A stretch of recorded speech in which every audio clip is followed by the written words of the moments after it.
Cigar Loons podcast. We are the invaders of the cigar world. Cigar Kurt, the front porch cowboy. Against a ginger grizzly bear with a super palate. Cigar Loons, invaders of the cigar world. Grumpy preacher, the conspiracy theory expert. Cigar Loons podcast, come and join us. Vitola and proof expert on all things spirits. Tobacco G, Stitch director of special operations. Cigar Loons podcast, we are the invaders of the cigar world. Cigar Kurt, the front porch cowboy. As a ginger grizzly bear with a super palate. Cigar Loons, invaders of the cigar world.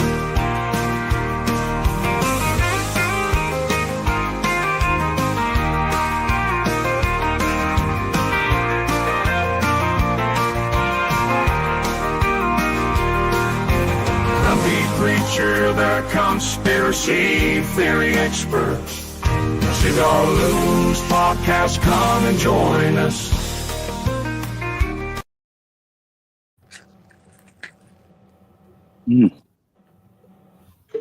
Hello. And of course, good evening and welcome to the Cigar Loons podcast. And our guest tonight, of course, is Tiffany. It's Cigar Girl 84 on Instagram. And hey, everybody. Thanks for joining us tonight. Thank you for coming and thank you for joining us. Absolutely. Thanks for having me. Nice. More than welcome. And you know something, it's going to be a great time sitting down with you. Of course, finding out about what cigars you smoke. Of course, any pairings, because we know anyway. You've got a lot of liquor. I mean, just and you shocked us. What you've got. Oh, that's right. You guys did that, didn't you? Yeah. Well, you didn't try to intervene at all, so it can't be all that bad. Any interventions? But what we'll do, of course, I'm on the pipe tonight, so of course I've got me Peterson's flake in my pipe and not a cigar tonight. Yeah, clarify that. We'll go around. So where I'm going to go straight to first, Tiff, of course, what cigar have you pulled out tonight? And then, of course, the guys will say what they've pulled out. Yeah, so tonight I have Valor Cigars. I have their Veil. They're a premium brand out of Texas. So, yeah. I don't know if you can see the band or not. Yeah. Ooh, looks very nice. Looks very nice. Good. What about yourself, my bro? I've got one of my favorite cigars, if not my favorite cigar right now, the Crown Heads La Petite. Yeah. Absolutely love this cigar. Great cigar. Of course. Just a plain old Penn Standard tonight, buddy. Penn Standard Maduro. Nice. Nothing wrong with a Penn Standard. No, man, it's a nice cigar. I have the Christoph San Andreas. Great cigar.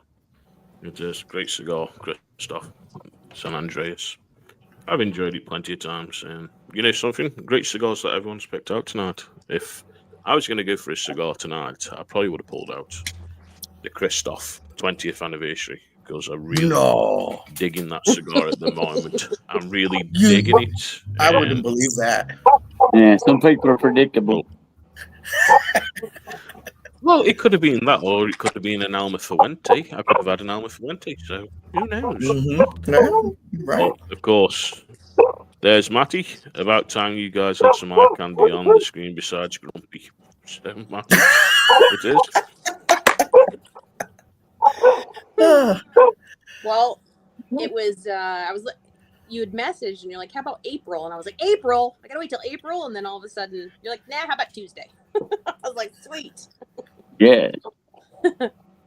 Yeah, Maddie, it took a lot of years to look this good. I'm not sure when you'll catch up or what your problem is, but hope you get there one day. I really do. We'll say what's up over here on Instagram to the Whiskey Loft and Lure Cigars that are watching. Thank you guys for joining in. I'd say. Yeah, Yeah, I and hit of Lure. I course- hit Lure up a long time ago to be on our podcast and didn't hear back from him. So if y'all hear me, if y'all hear me, I'm hitting you up again. And DEA Hitting is you here, up of course, saying live. hello to everyone. No shame in my game. Hi to I'll DEA. ask you live. But anyway, let's Maddie. get down into the show and let's get into it. And of course, Tiff, how did you get into the whole thing of smoking cigars? And can you remember your first cigar that you smoked, or your first experience with a cigar, basically? Can you remember Yeah. that? So it's kind of funny. Actually, my whiskey journey got me into cigars. Mm. I Mm. been into whiskey a long time, a lot of years, maybe I don't know, 7, 8, 10 years, however long it is. Anyway, I met people through IG. I had a whiskey page on there, and I met people through that, and just did some traveling. And somebody's like, "Hey, you ever had a cigar?" And I was like, "No, I never even really considered it, never thought about it." And so I tried one, and I believe it was a definition cigar. I can't quite remember exactly because at that time I had no idea what was what, but I'm pretty certain it was a definition. Probably, I don't know, like the Solidarity or something. But so anyway, I tried that, and I remember I had no idea how to, like, what to do, like how to, You good, man? like, inhale it or do whatever. I had no idea what I was doing. So anyway, I remember cutting it, and then I couldn't get any smoke. I couldn't get anything to. So I don't think I had the tip cut. Like, I maybe just a little bit or something. So I remember, so I'm like, what the hell am I supposed to do with this? I don't know. It's not working for me. This one's defective. Like, By definition, defective. Mm-hmm. But yeah, so I do remember that. I did not smoke the whole thing. I don't even know if I smoked a quarter of it. I don't really remember a whole lot. And it just kind of snowballed from there. You know, I met more people in the whiskey community. They all smoke cigars. Spent some time with them talking, and it just kind of went from there. And you know, I think as with everybody, your palate just evolves. You know, it's definitely that way in the whiskey world. Your palate just evolves. So I think I started off with just maybe even the flavored ones at that point. I can't remember really. Maybe the acids or something. I think people generally, without guidance, that's what they just go to, is the flavored one. That's not where I like to start people, but that's just really what they do. And Right. so just kind of went from there. But I'm a huge fan of premium cigars, like you know, or boutique, and call them boutique. But I'm a big fan of those. Yep. I think that there's just so many great nuances and things in those that I don't know. So I spent a lot of time looking around for new ones and trying all the ones that I can. And there's some fantastic companies out there.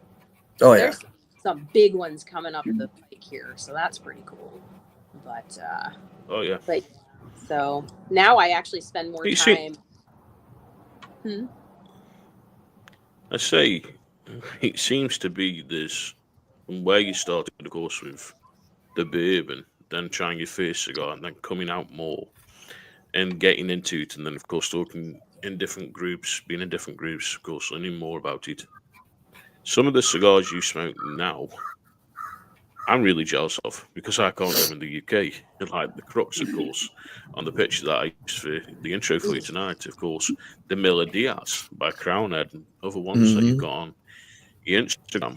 And you can see you're really enjoying the cigars. You're getting to know more about it. And this is why, of course, we want to bring you on to find out about your journey. Of course, what you like to smoke as cigars, what you would then say boutique or premium cigar companies to go and try the cigars, and any recommendations from.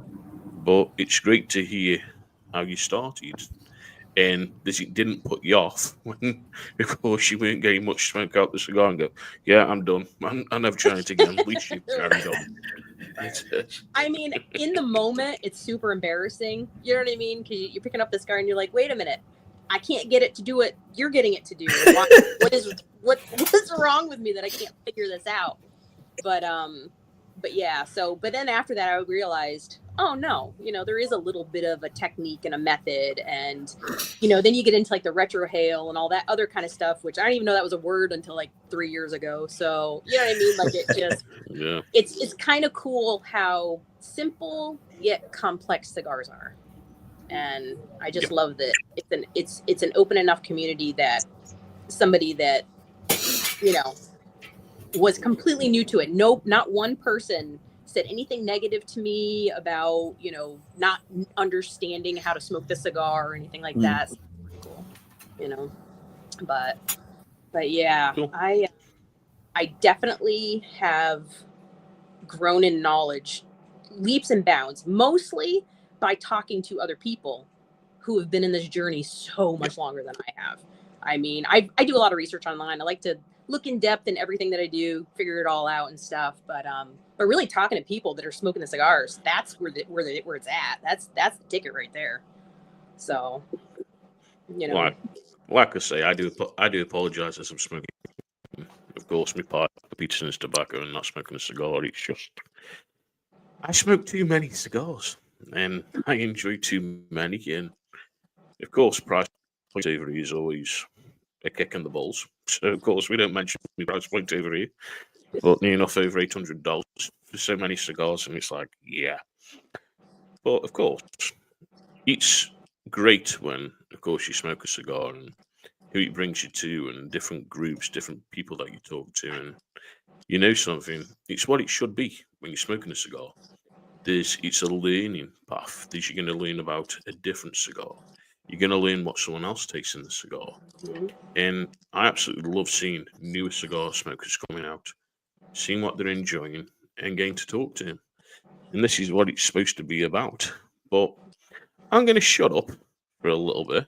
And, of course, Kurt, we know we've got the jacked up music lyric, my brother. So come on, whack this jacked up music lyric out tonight. You ready? You want it already? Are you ready for it? Yeah. All right.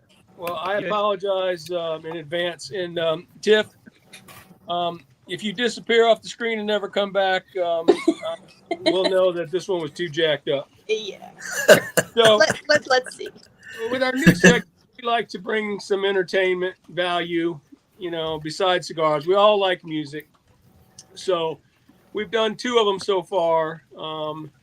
The first one, we were in the promiscuity of the 90s, and then Gaz took us to Hit the Road Jack last week. But this week we're going back to the 90s, but we're going with a country song. And this song, and when I came across it, I thought of Gaz as a young lad, not even a bloke yet, but just a young lad, his 14, 15 years old, not even really old enough to call a bloke yet. So, Gaz, I apologize. This is going to go a little sideways, but I'm going to circle it back around, and you're going to come back up on top. So, I invite you to go ahead and sit back here just for a moment. Whatever libations you have, take a sip of them, and just go back in time with me for a moment. And we're going to a small village in northern UK called Silverdale. And this is where Gaz got a summer job. And his summer job was breaking horses. And there's in this song, there's a Black Widow element to it. I'll let him tell that part of it. It's his journey. If he wants to share that, he can. But as far as breaking the horses, we've heard stories of the green fields forever, just the grass dancing in the wind, and it's such a part of his childhood. He just really loved it.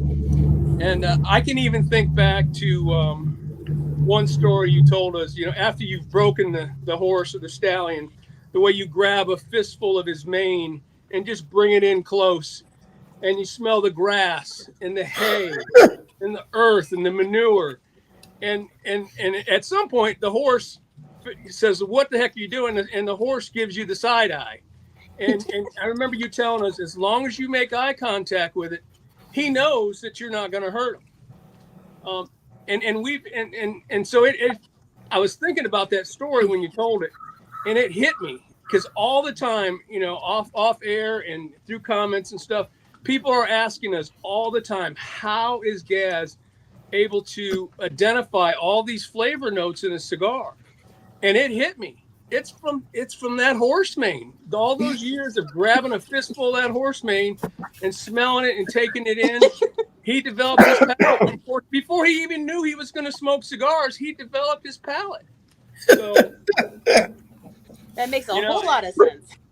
People thought maybe he was a little weird by the way he was sniffing that mane, but it's put him ahead of the game today. So enough of that. Gaz, if you want to tell the Black Widow element of it later on, you can.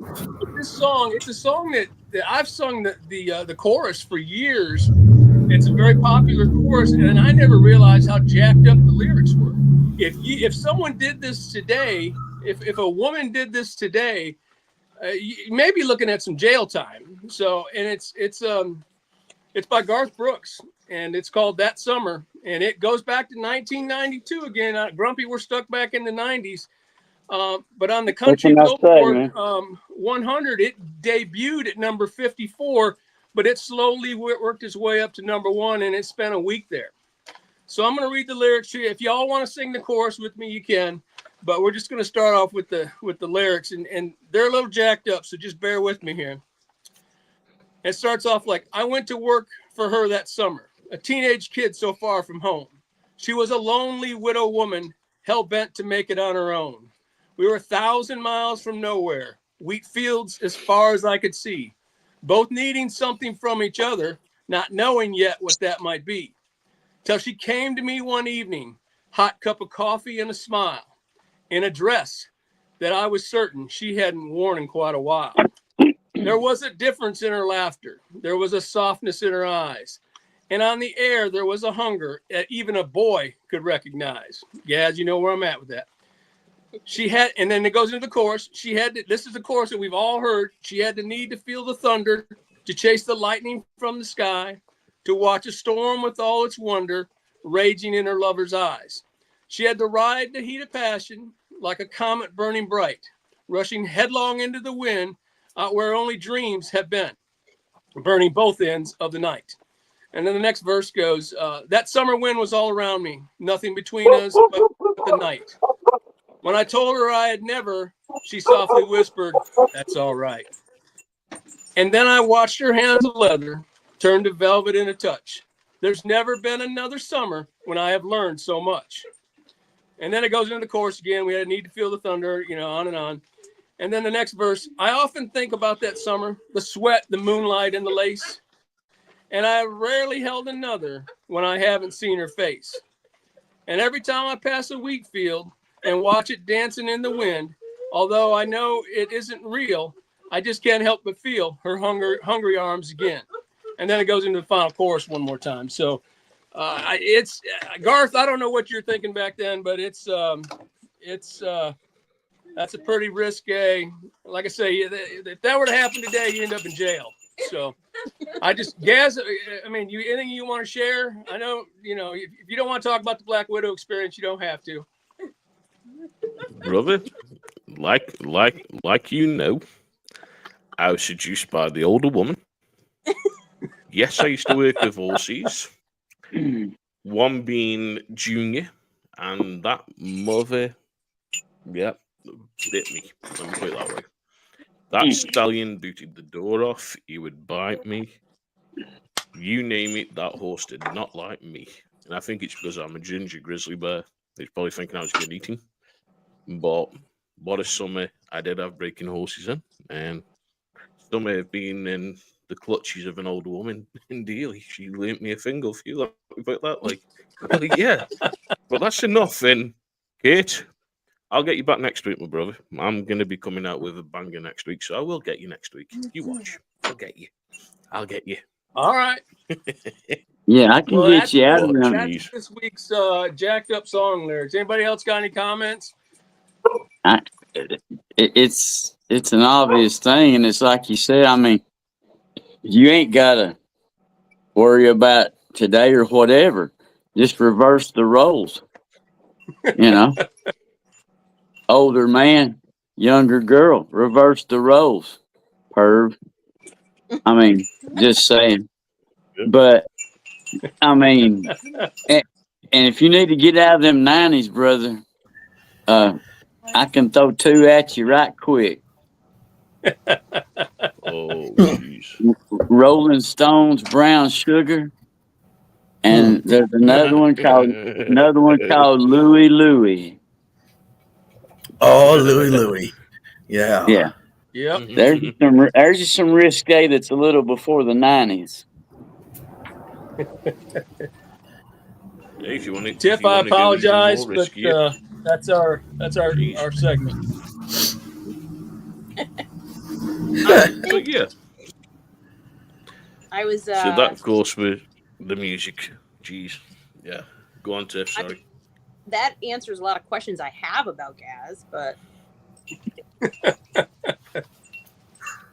Just the little lad. I mean, just a small little lad grabbing a fistful of horse mane, and that horse giving him the side eye, and then they make eye contact, and everything they know it's going to be okay. And then he can experience the grass, the hay, the manure, all those cigar smells. There wasn't nothing little about me at 14 at 5'11".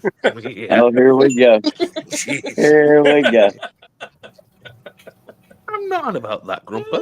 I'm not about that. But yes, of course. I'm gonna let the guys go around now and ask the questions, of course. And I'm gonna, of course, go with Jesse first because I know Kate's sorting some technical issues out his side. But No of course, worries. Jess, what are your questions for Tiff, my brother? What do you want to ask? Well, Tiff? one of the things that I like asking, any of the sisters of the leaf is what their advice is to the new ladies coming in, into a cigar lounge, feeling perhaps, maybe intimidated or whatnot. I got daughters myself. I don't like them feeling intimidated in any way, shape, or form. So what kind of advice would you give to the new ladies out there that want to experience and try out cigars? Some advice. I guess if I could have gone back, I would have done a little bit of research before I went into my first cigar lounge. I would have, Google, you can Google anything about cigars. There's information everywhere. Yeah. You can talk to people. I would find out a little bit about cigars before you just go into an environment that you know nothing about. You don't know anybody. You've never been in before. I would definitely figure out, okay, what is a cigar? Maybe a little bit about its background. Get familiar with a couple of the common brands that pretty much any lounge will have. And I would also give the advice to, if you're going to go in and actually pick out a cigar, I would know what your palate is first before you go in. I would figure out, are you the type of person that likes sweet things? Do you like do you like coffee? Do you drink your coffee black? Do you are you a Scotch drinker? Are you a mixed drink kind of girl? Like what do you like? Because if you know what your palate is, you can go to them, and when they ask you, what kind of cigar do you want? You're not going to be like, I don't know. What do I you know what I mean? You can say, these are the things I like to drink. I would like to have a cigar similar to that. It's a good starting off, Not a lot of people like sweet things. So Right. To just, give somebody a sweet cigar because they think that would be the less intimidating. I don't think it's the Right, best yeah. People do it, but I don't think it's the best method. But I think as a woman going in, just know a little bit about it. Kind of know what the vibe is when you're going to walk into a lounge. What to expect. What to expect. And generally, not a lot of women are going to go into a lounge by themselves. So, they're going to go in with their partner or friend or somebody, Right. I know, unless you're comfortable walking into situations by yourself that you don't know anybody, take a friend, go in with somebody. And also take a group of girls with you that want to try them out too and have a girls' night, Yeah.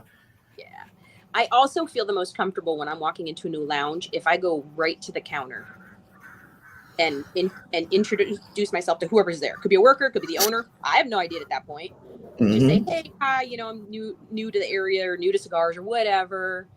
You know, my name's Tiff, and they usually take it from there. So yeah. That's my advice I can give. You know, just kind of know a little bit about what you're getting into, and you definitely don't need to know everything.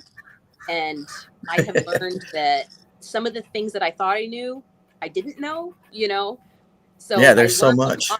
I learned a lot by sitting down with people and talking, and you know, the perceptions I had on things, and you know, but I definitely think it's a much more woman-friendly thing now than it was, you know, 30, 40 years ago. Right. Yeah, exactly.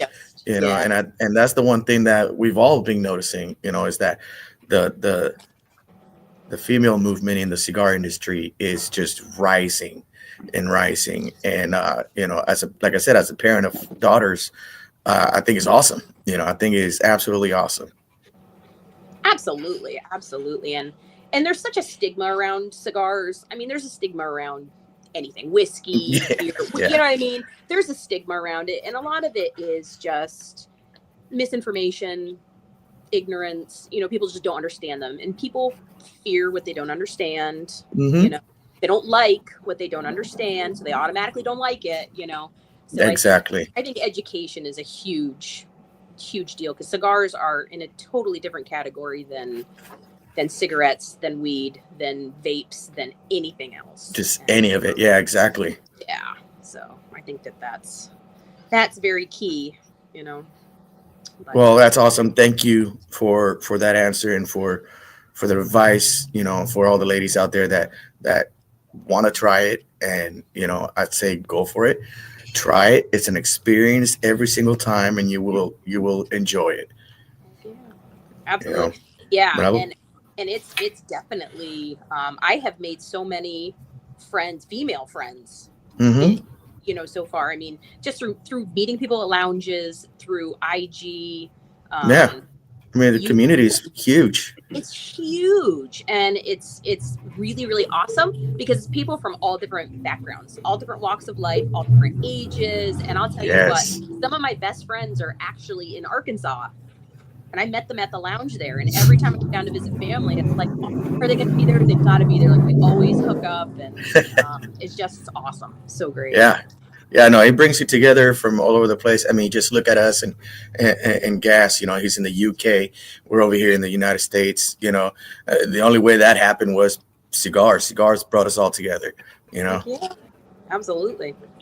Yeah. Absolutely. And so I have to say, you know, we've chatted a little bit on Discord and stuff, but right. I love following you on your social media and everything. Like, I've learned a ton from all of your stuff. So thank you. I try to make sure that people understand and learn, you know, especially a lot of the little things that most people don't talk about, you know, like damaged cigars, or, you know, just little nonsense that aren't mentioned on the everyday, that you know, if it helps anybody else out to enjoy their cigar better, then that's all that matters, you know. Heck yeah. Right. Thank you. I appreciate you following me and enjoying the content. I really appreciate that. Absolutely. Yeah. Well, I'm gonna go ahead and pass it now to Mr. Grumpy over here. All right. See what kind of about this one. What kind of about questions you got now? Here. There you go. That's a smart move. Hang on, let me do this, and then. Why does everybody always expect trouble from you? I've heard your trash talk. It's Gas. Gas does it. Jeez, that's Gaz and them. That's not me. I'm the nice one. See, I'm actually gonna roll. I'm actually gonna roll part of my question in, and since Matthew wasn't able to be here, I know one that he always asks, so I'll roll this in, part of his and part of mine. But what is your very favorite cigar paired with your very favorite beverage? I mean, your top one, if you could pick up a cigar and the beverage you'd pair with it, what would they be? Oh man. All right. Well, Uh-huh. it's gonna be Stag Junior. I mean, that's just that pour is probably my all-time favorite pour. I don't know if you guys are whiskey people or not, but I would have to say Stag Junior paired with my all-time favorite cigar. Oh my god. Geez, that's such. I am a person that if you ask me my favorite, I'm gonna give you 10. Because I can't pick the one. Exactly. I mean, I'm gonna go with all-time favorite that I would smoke all the time. All the time. I mean, I have a couple cigars that are pretty near and dear to me, but I wouldn't smoke them all the time. Right. Probably all the time, I would do probably the Fiat Lux. Probably Fiat Lux by Luciano, probably the Maduro, or probably the Mildias. Oh my gosh. So Yeah. Yeah. yeah, absolutely. The La Patissier that he's smoking right there, freaking fantastic. That one's Yeah. awesome. I mean, if you look on my IG and everywhere else, anytime I go to a lounge, if they have that, I'm grabbing it. It's happening. But I'd have to say Stag and probably the Fiat Lux are my. All right. See, that wasn't hard. Virtually Have you guys painless. had that one? Have you guys had that one? I have not. No. No. So Okay. Last thing from me. Where do you see yourself on your cigar journey 5 years from now? Surrounded by piles of cigars on a desert island. Okay. That's the answer right there, folks. There you go. I mean, I won't argue with that. that's my 3 to 5 year plan. I don't know what y'all are doing, but that's what I'll do. There you go. Right?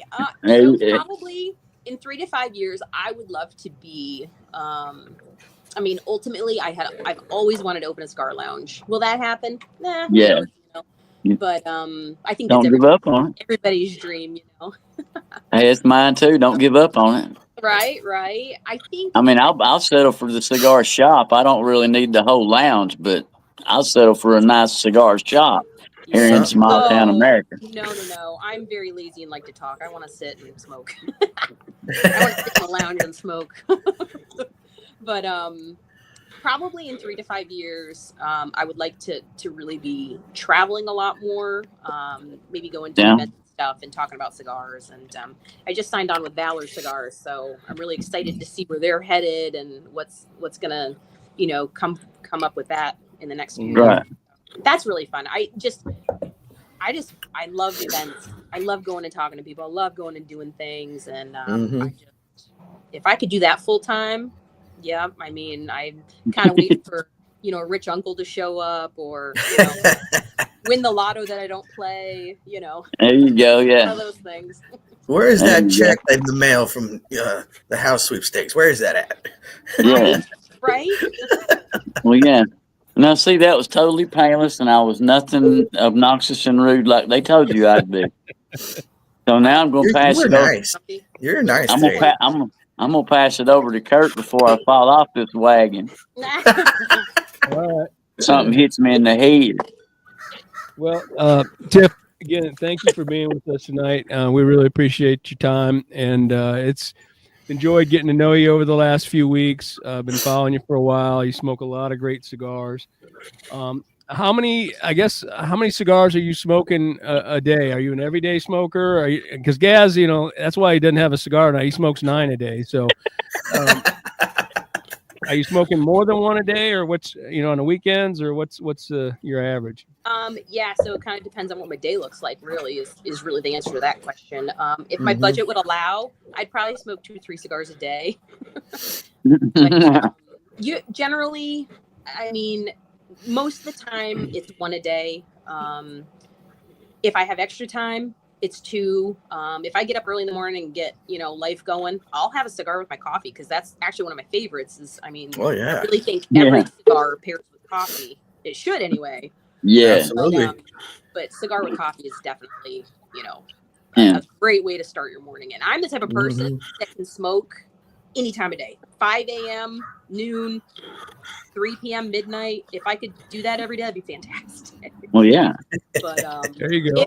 if I'm lounge hopping, which I do, my stepdad smokes cigars, so him and I pal around a lot and go to different events and do stuff, and we'll do 2, 3, 4 a day. Just depends. I've never done more than 5 in a day. I think that's the most I ever did.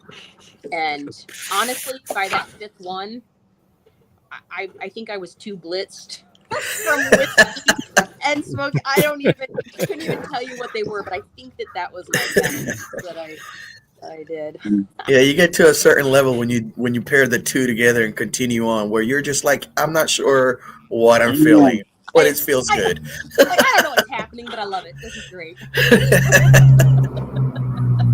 Yeah, I've been there a couple, 2, 3 times, but I would say probably 1, 2 on average. If I get into Discord with you crazy people, I'll have 2 or 3.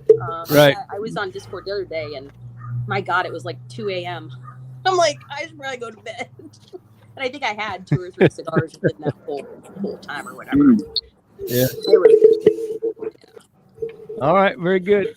And my next question is, and I want to preface this by, when I look at you in here smoking with us, you're a cigar smoker, and I preface that because I kind of went down this road with a female guest in the past, and I don't know if it was that well received, and I know I'm not going to get that from you, but I just want to preface it that, you know, as a female, you have 40% more nasal receptors than every single one of us sitting here. Do you find that, and I don't want you to be modest here, I mean, do you find that you're able to pick up notes better than other people, or people are starting to ask you, hey, what are you getting out of the cigar? So yes and no. I am definitely picking up notes, but like with anything, the more you do it, the more you're gonna understand what you're tasting, what's going through, and I'll tell you, retrohale is like a whole nother league of fabulousness. That, you know what I mean? I feel like you miss the majority of the cigar when you're not doing the retrohale, but I do have people. It's generally people that are newer to cigars, because there's a whole host of people that can pick up notes that I wouldn't even begin to figure out. I kind of learned to pick up notes just by learning the leaves, understanding kind of, you know, the flavors that they generally will give. I used the cigar wheel actually from Leaf and Grain. I don't know if you're familiar with them or not, but they have a cigar wheel that has all the different notes on it, and it helps. And just like whiskey, if you understand what notes are coming from it, you know what I mean? It's just a whole new experience. But generally, yeah, people that, or if they've not had the cigar, I do have people will ask, you know, what kind of notes did you get from that cigar or whatever. But okay, yeah. And do you find that? Right now, I know you are very sophisticated in your whiskey and bourbon, and we saw your collection the other night, and I without a doubt, I wish Matthew was here, and I'm sorry he can't be here, but I know that your collection is probably, I mean, I think you got him beat. It's going to be close, but I think you got him beat. But do you find, since you've been doing that, and then now you're into cigars, which was easier for you to start picking up notes and identifying flavors? Was it easier with the liquor or the cigars? Which came to you more naturally, you think?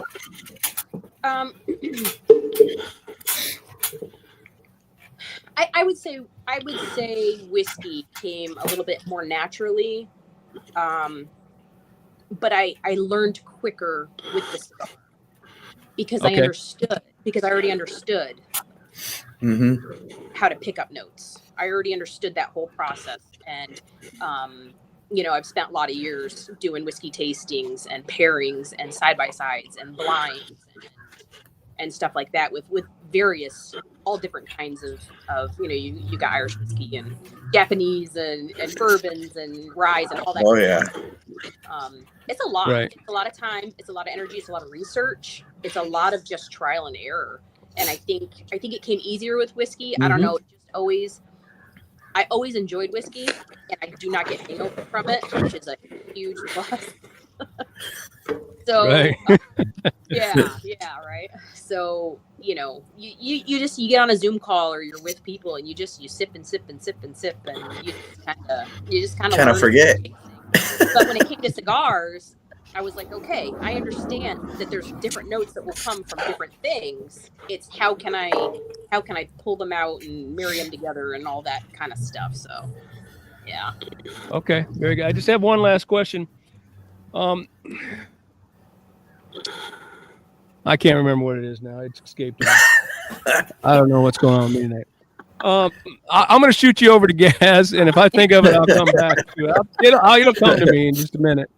But that's very uncharacteristic of me. I apologize. But I'm going to shoot it over to Gaz, because I know you have some questions for us after he's done. So I'm going to, we'll try to keep him down to 40 minutes here. And hey, there he is in the comments. Good evening. What's up, Matthews? How you doing, brother? Home. Great to hear it, brother. Awesome.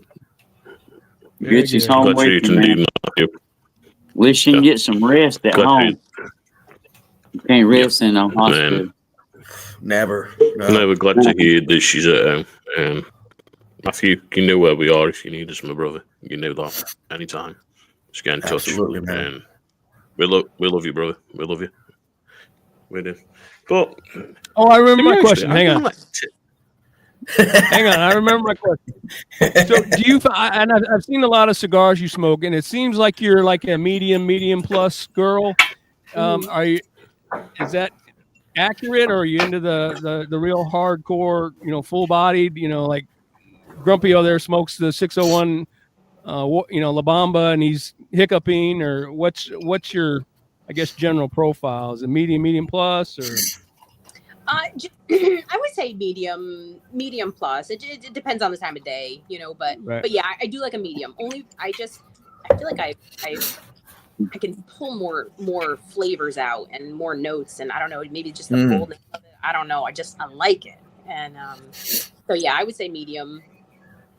Probably medium plus. Okay, Is where that's what I thought. Just seeing, full body. I like full body, but it's gonna be. I have to have a full belly or some chocolate handy or, something, because that'll knock me on my butt still sometimes. Some of them are, I had a knuckle sandwich 2-3 weeks ago, and I'm like, I remember this one. It's not bad. That sucker floored. that Maduro, that knuckle sandwich Maduro, that's at the upper end of my limit. That's a strong cigar. Oh, yeah, it is. And I had that before, and I was like, I remember this. It was great, and then I had it again, and I was like, oh, damn. That sucker knocked me on my butt. That was a one cigar night that night.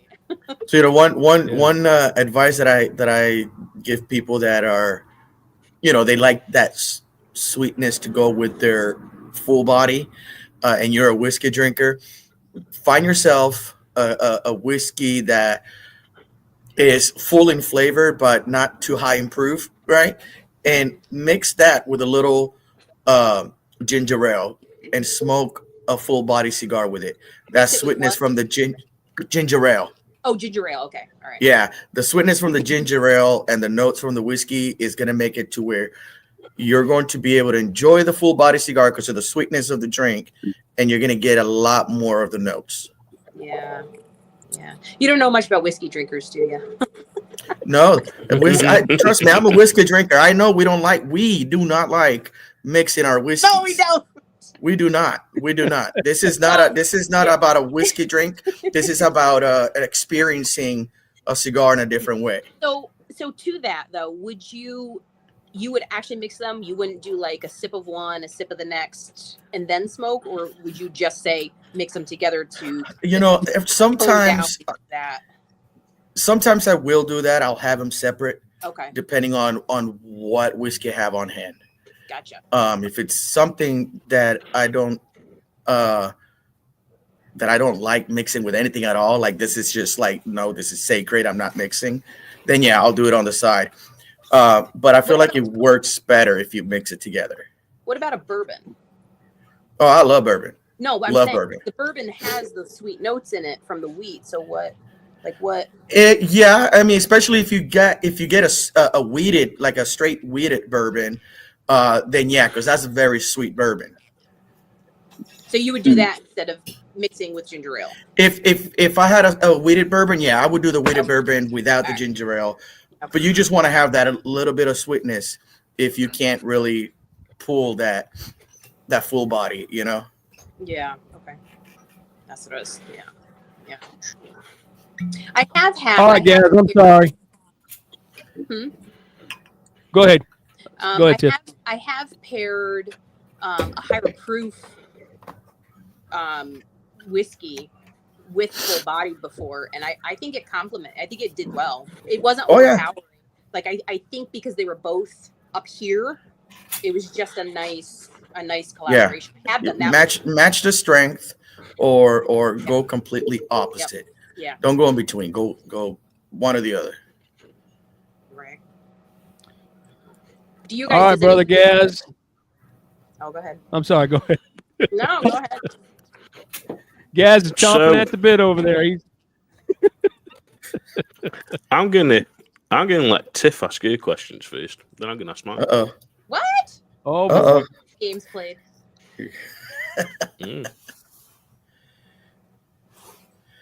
All right, everybody, get ready. All right. She came loaded. We didn't even know it.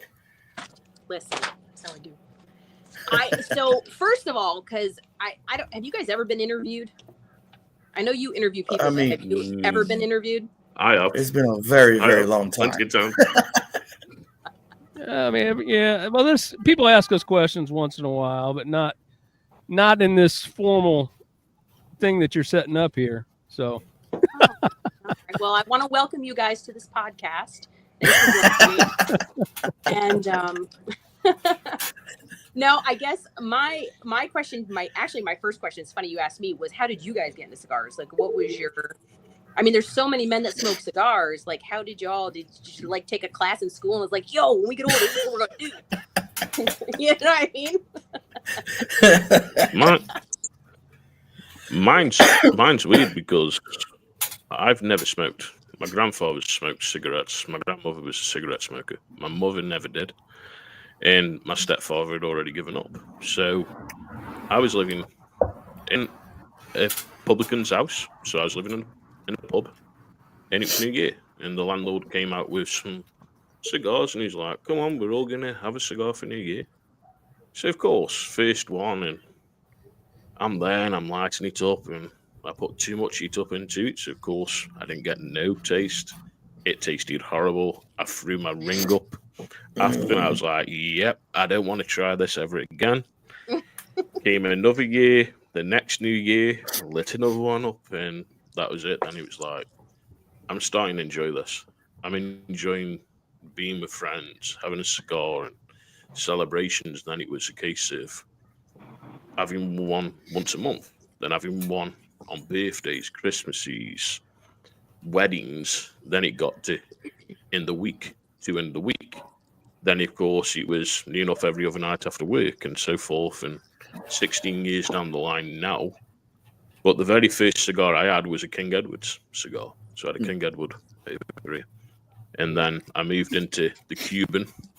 So I started smoking Cubans. And then, of course, got to know more about New World cigars, as we would say, of course, from Nicaragua, Honduras, and so forth. Got smoking them, enjoyed them, came away from the Cubans. I have a Cuban probably maybe on my birthday, and I'll go with the Boulevard, of course, fine cabinet selection. Absolutely love that Cuban, so I'll try that. But mainly, I smoke a lot of New World. I smoke a lot of premium. I smoke a lot of boutique, and it's what I enjoy. But Kurt, go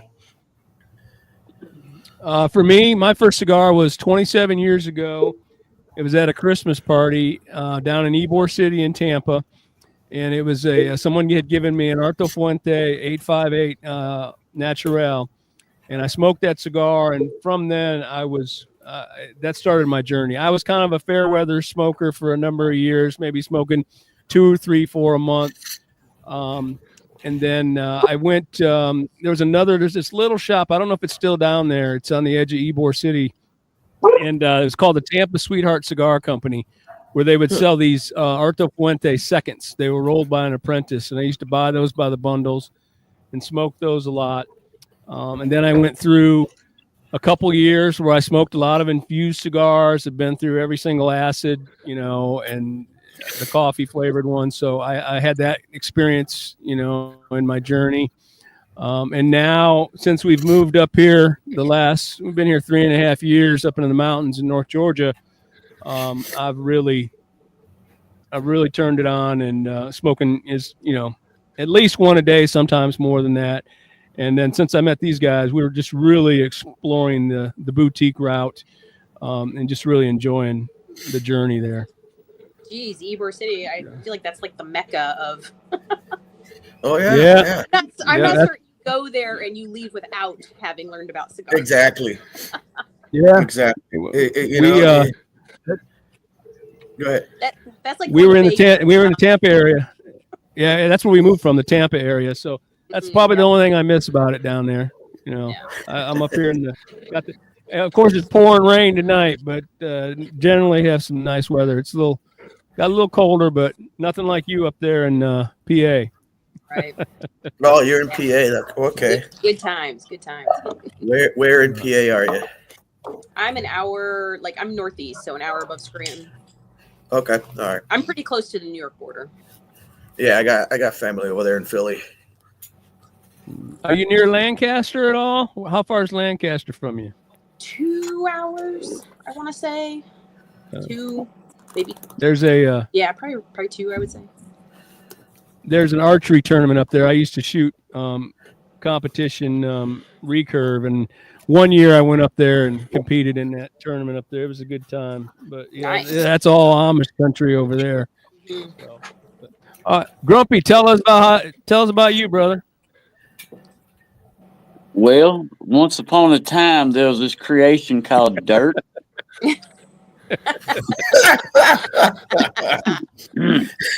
He smoked tobacco rolled up with the Mayans. Yeah. And peace pipes. Yeah, don't let them fool you. No, actually, when I got out of high school, there was the usual, experimenting with this, that, and 9 other things. But you had King Edward's, White Owl, Philly Blunts, and the usual gas station box cigars. And I didn't like the looks of all those. And there was this one, it was, I don't know if you pronounced it Grenadier or Grenadier, but they were silver boxes with green labels, and the cigars were green as they could be. And I fell in love with, that's where I fell in love with the Candela wrappers on cigars. Was right there. So that was the thing up through the years. Then when I turned 30 in 88, I started driving a truck. So I figured out there were cigar shops where I was at. So I would get the knockoffs and, different things like that, trying the different knockoffs of stuff, because I wasn't really into spending a bunch of money on things. So made good air freshener in the truck. They lasted a while. So, I was into it way back when, not knowing what I was doing, because, nothing about notes, nothing about flavors, didn't know what it was wrapped with, none of that interests me. I just knew what I liked and I went and got it. So, yeah. And then I guess over the last 5 years or so, and then really the last couple, has really gotten serious with things since, we've all gotten together and putting together what we're doing and stuff like that. But yeah, it started way back when.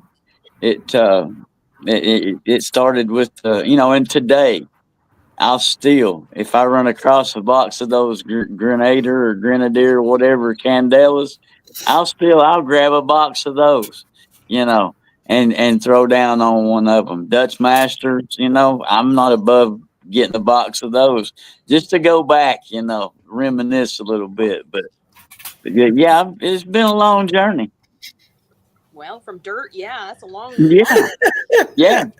That's what I used to use instead of the glue. We didn't have glue. We just had to make Hey, dirt paste, now, you know. now to be clear, when you said you turned 33 in '88, is that BC or AC?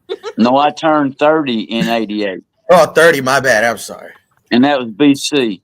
There you, I was 4. There you go. So, Oh man. but that was it. So I guess we're to gas now, Yeah. or No, Jesse. whoever, either Yes, gas or Jess. me. Jesse. We've done, Jesse. we've, All right. we've done me. Well, my first time was 20 some years ago. I grew up in Puerto Rico, and I grew up seeing my family and people just hanging around, playing dominoes, smoking a cigar, and it's kind of something I always grew up seeing. So at one point I was at a liquor store and I was just like, let me try it. And first one I had was a Cohiba Habano. And then I kind of got into smoking one every birthday, every time somebody had a baby, and then I just really enjoyed it to the point to where now I was smoking them every weekend when I was doing yard work. And it wasn't until the last few years where I really was like, I'm just gonna smoke cigars, and I started smoking them every day, and now I smoke anywhere between 3 and 4 a day, and enjoy experiencing new flavors from new brands. And there's so much out there, and so much that still comes out, that it's a never-ending experience all the time. That's the beauty of it too. You could smoke 5 cigars a day and you're still never going to smoke every cigar. Exactly. And you could be smoking every single day 5 cigars a day, and all of a sudden you get one that you've never had that you're like, oh my God. Yeah. Like it's awesome. It's a never-ending experience. You always get surprised. There's always something out there that's gonna shock you. Yeah. You just gotta explore. Absolutely. So go around. How many years has each of you been smoking then? What's that? How many years have each of you been smoking? So I got about 20. So 20. A dirt, carry the 4. We'll just say I graduated high school in 1976. So it'll be 50 years. Yeah, that'll be 50 years next year. Just to help you out. Wow. He was still given a scroll for Yeah, his my graduation. diploma was a scroll. That's right. Your diploma was a scroll. That's pretty cool. That's right. My diploma was a scroll. That's fantastic. What are we smoking tonight? 27 years, I guess. You think it was something wacky the way we're acting? Right. So I have the Valor. This is Valor Vale. So this is their Sumatra. It's really good. Penn Standard. And I'm smoking a Crown Heads La Patistia. Right. Yeah. Tip, that's how much I love this cigar. My cigar pick is a La Heck Patistia yeah. Crown Heads. That's how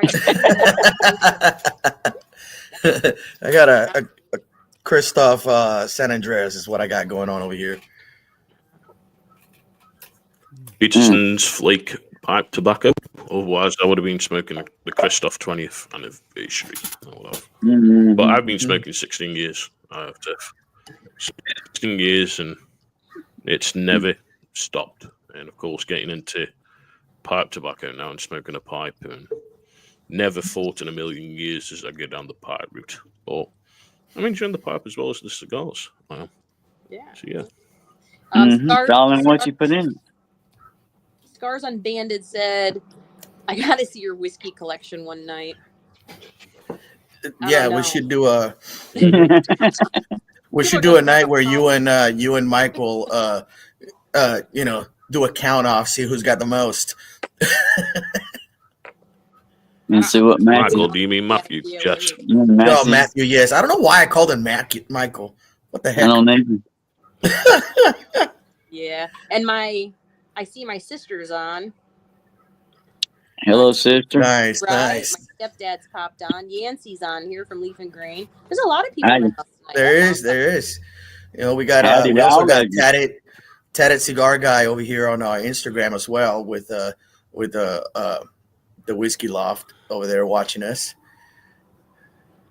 Yeah, that's awesome. I'm glad everybody came out to Yeah, see our man. shenanigans. I Appreciate have to all say, of you guys have been excellent guests tonight. I appreciate your answers here. Thank you, guys. This was tonight's show with Cigar Gal. All right. We've had the script flipped it on us. Flipped the description. My next question is kind of a fun one. What cigar fails have you had? Like what? Ooh. And I'm talking fails, not necessarily like the cigar construction or whatever. Like, have you done anything stupid while smoking a cigar? Yeah, twice. I've done something stupid twice that they've all seen. They saw me do it both times. Like just today or in general? No. Do what now? Did you do those? Grumpy just and today? I know Grumpy and I know Grumpy and I have both done it, and I've put the lid in my mouth one time. I think Grumpy's done it twice. I've done it twice. I was fishing and I wasn't paying attention, and I flipped it around, and it didn't take long to figure out it was not the right end. Oh no! Has anybody ever burned their mouth from like accidentally doing the wrong end? Like, Well, that information goes to your spinal cord, to your hand to move it away real quick. Yeah. No. That's the quickest your brain will ever react, let me tell you. Nice. Yeah. So my biggest cigar fail, I guess you could say, was I was sitting at my local cigar lounge, and apparently I talk with my hands a lot. And I was talking to somebody, and I put my hand up, flung my cigar, and it went over behind their cash register. The guy behind me, he goes, "What the hell?" And he turned around, he goes, "Did you just throw your cigar at me?" I was like, "Well, you didn't catch it." That's probably the most ridiculous thing I've ever done. I've done some pretty stupid stuff. So I think the craziest or the dumbest thing I've ever done was when I first started, I was smoking cigarettes also. And it happened to be a day where I just happened to smoke a lot of cigarettes. And I went to go smoke a cigar, and I lived next door to a bar, and I was talking to the owner. And not even thinking, just kind of in conversation, I'm in the middle of lighting. And instead of me toasting my cigar and lighting it, I'm just talking mid-conversation, and I go and light it like it's a cigarette, and I inhale the living crap out of that thing. Oh, Lord. Yeah. That was a little embarrassing, to say the least. Oh, yeah. Man. I've gotten confused on what I was doing and did that same thing, but I've never smoked cigarettes, so there is that. There is that. Other things might have been involved, but bentals and clothes. yeah, there's been little burn holes in a lot of t-shirts over the years. Oh yeah. All sorts. Burnt mustache hair over the years, yes. Yeah. Especially, well, how about you, Kurt? No. With your cowboy hat, have you ever burnt your cowboy hat? No, I've kept it in the clear. It's my good one. So no. Yeah. Yeah. I feel like these the fleece ones do better, because my brown fleece one works great, but I have a white straw one that I use in the summer that has a little black mark from all the smoke from Yeah, most definitely. Yeah. Hang around the barbecue pit. All right, Tiff, you got anything else for us? Yeah. What's the next question? So, We ready. oh, you ready? We ready. I thought you were coming in hot, but these are easy. Well, yeah. I don't want to, She didn't say she was like gonna shock us or nothing.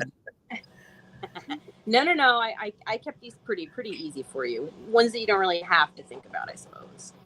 And What this one, a lot of people don't like to answer because they don't, for whatever reason, they don't like to answer it. But what is the cigar that you've had that has not been a favorite?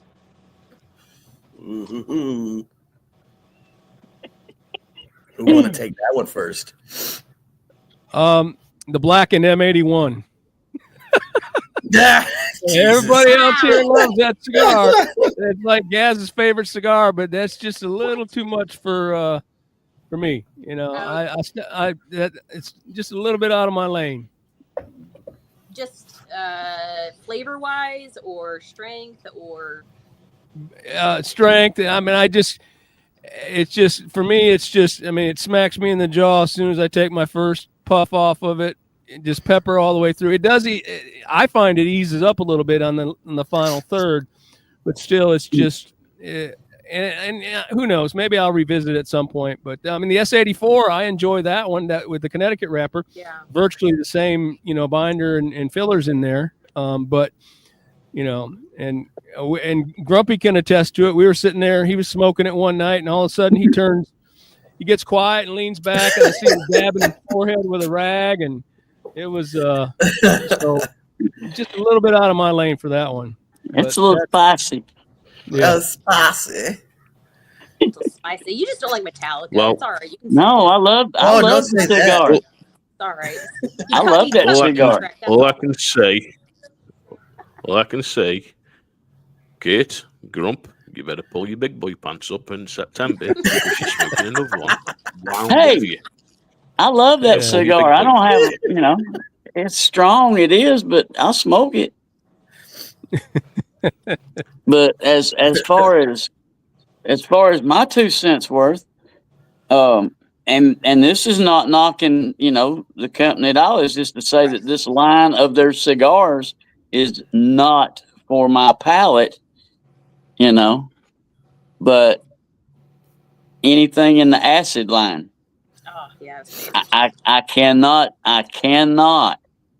It's like, to my palate, I may as well go down here to Walmart and get a bag of potpourri and roll it up, Man. and go off with it. It's not my palate. Now, a lot of people love them, and God bless them. That's why there's so many different cigars.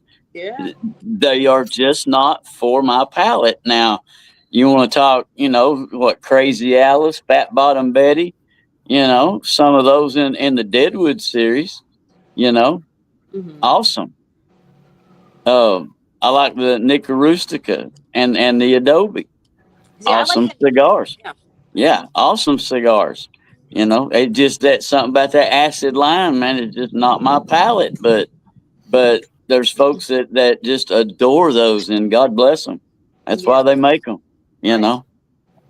Yeah, and that's a cool thing is there's something for everybody. Exactly. Something for Exactly. everybody. Exactly. And that ain't me. Right.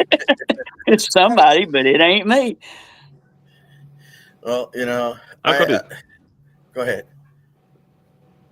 I got to say, there's basically one that hasn't done anything for me. And don't get me wrong, I like Rocky Patel. I do like Rocky Patel cigars. But it was the edge. I didn't enjoy the edge whatsoever. Yeah. And I tried all the edges. And I had some issues with them. Don't get me wrong, on construction. Then I had to have a lot of relights. I don't know if it was to do with where I got it from. I don't know if it was something I did or what, but it just wasn't for me. And don't get me wrong, I know a lot of people enjoy them.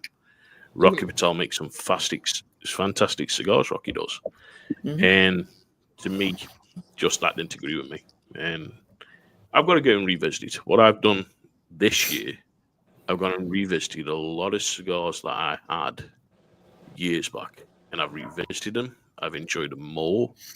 And this is the thing, when you're in this cigar journey, you'll taste something the first time and go, "Oh, I don't enjoy this." Oh, and you'll go back to it the second time and bang, it might do it for you the second time. It might do it for the third time. It's just a case of keep going, keep trying.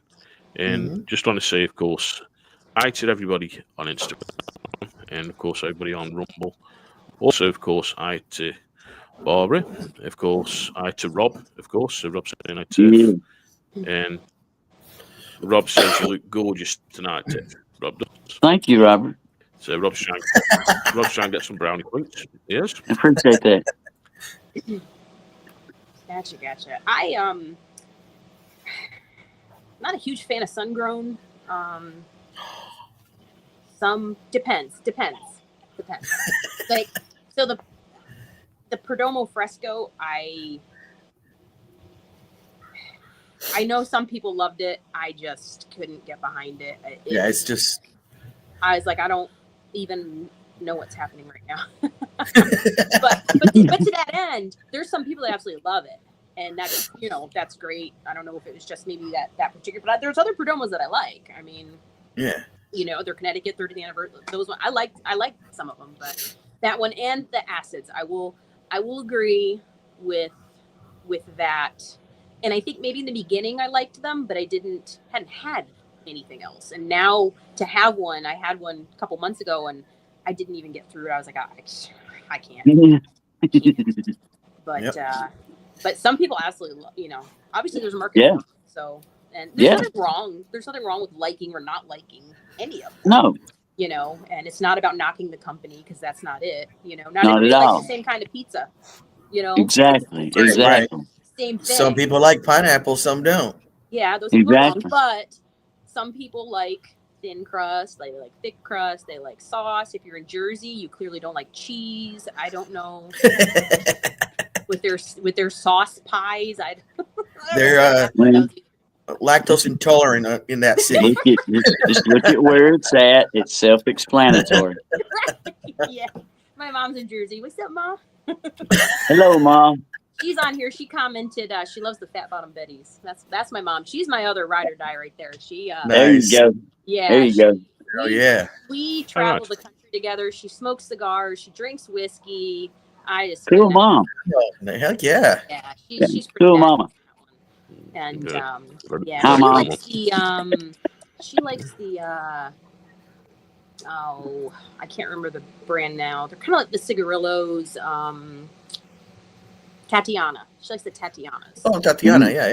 Anybody ever had those? Have you guys had those? Oh, Tatianas. Yeah, Tatiana. Yeah, I've had a Tatiana before. Yeah, those are the ones that she likes. And yeah, they have a lot of flavors. Yeah, and she looks damn good smoking those. Yeah.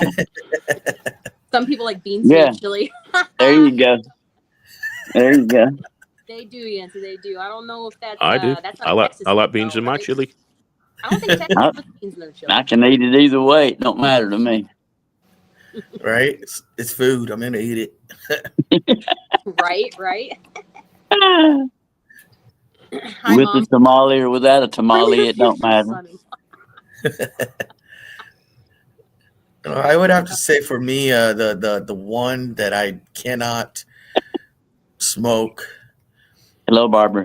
And unfortunately, and I'm gonna say unfortunately, it's the entire line. And it's not the price. I've certainly bought cigars in that price range before, but Padron. And his most controversial thing that I can say, most people argue with me about it, but I cannot do a Padron. I've had different Padrones. I tried different ones going, okay, well, maybe that one didn't work for me. I'll try this one. But my thing with Padron is not really so much that they don't taste good. It's just that, to me, they taste the same. And I don't feel like paying that price range when I can choose any of them and still get the same flavor, in my opinion, but that's the only one, that I would have to say that's the one that I always stay away from, just because I've just been disappointed every time I smoke it. It's just the same thing. And I want, if I'm going to get, an anniversary versus a 3000, I want to experience a different flavor profile. Nice.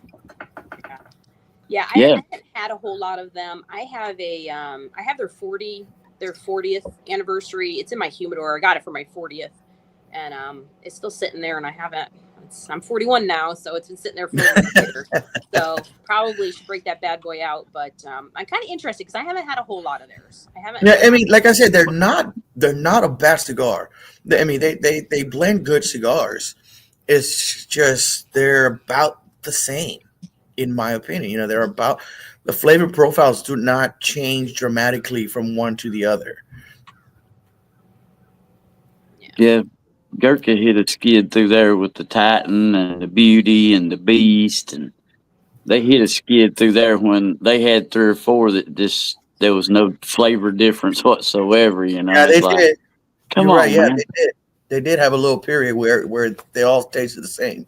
Yeah, and it's like, come on, man. I can't be no fanboy when you're gonna do this to me.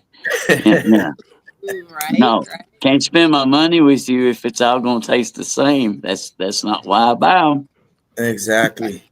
You know, You know, you buy different ones of whatever brand, Drew Estate or Cohiba or anything. You buy different ones because they're different. yeah, but and you're If gonna they were all you're the same, you subject. just buy one cigar. You know. And you're subject to get a dud in anything you buy in any price range. You know, it's the human factor that's involved. You know, any Right. of them are subject to have a dud. I mean, that's why you can't write something off if you get one that's not quite what you think it should be. I mean, at least revisit it once or twice, before you just totally rule it out, unless it's like I say, it's something that's just totally against your palate and you don't need 3 shots to figure that out, but otherwise, give it a shot, give it a second or third shot if it's not something that's just totally intolerant. Right. Might change your mind. And if it's a cigar that comes in different size vitolas, Mm-hmm. I would tell people too, if you didn't like it in that vitola, change the vitola. Yeah. That 60 by 6 is not going to taste the same as the No. Lancero.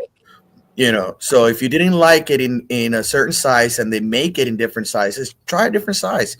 You might up liking it. If my personal opinion, if you could and you can't because everybody don't do it, but if I wanted, to try a new cigar, I would prefer to try it first shot out of the barrel in a Lancero size. That's just my opinion. But I would like, whatever it is, I would like to start out with the Lancero size and progress from there. But that's just a personal opinion. Right. Big Lancero fan. But like Dave said here, Padron differentiates from cigar to another based on the age of the tobacco. They will bring in the media tempo for the 64th and other upper ends, but in general, it's the same blend. And yeah. That's the thing. Like we've seen in a lot of different cigars from a lot of different companies, and we don't badmouth companies. But what you find is normally they do kind of state the same kind of blend, and you can taste it all over the different cigars. Now, sometimes if that blend doesn't work, you take it off the market, redo the blend, bring it out again. And one of my favorite companies have done it with 2 of their cigars. And I'm not going to say who, but this is the way it is. And we found this. But you know something? There's a lot of great cigars. Padron, I enjoy, of course, the 2000 Robusto. I've enjoyed that. I smoke it. I'm not overly familiar with the rest of the Padron because the price point here in the UK is through the roof for Padron. The same as, of course, Arturo Fuente. Price point's a little bit higher, but I enjoyed them. And, of course, I've enjoyed the Opuses. I'm not a big Opus fan, but I've enjoyed the ones that I've smoked. And there is more that I need to visit. But there's loads out there. There's loads out there that are pretty much blended the same.